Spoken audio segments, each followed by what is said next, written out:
2010 का भी चुनाव जीतते ना, 2015 का भी चुनाव जीतते ना, लेकिन वो हारे। 2010 का भी चुनाव परिहार विधानसभा का रामचंद्रपुर में जी हारे, 2015 का भी चुनाव वो हारे, क्योंकि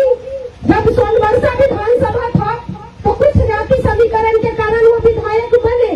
लेकिन जब परिहार विधानसभा हुआ, कई पंचायत कट जाने के बाद उनका जीतना असंभव था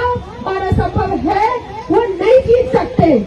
अगर वहां से कोई जीत सकता है बीजेपी के अलावा, तो वही जीत सकता है जो जातीय समीकरण की सीमा को तोड़ दिया हो और सबके दिलों में बसने का काम किया हो, बिना जाति पाति धर्म भेदभाव को देखे बिना एक होकर के परिहार के लिए खड़ी रही हो। रितु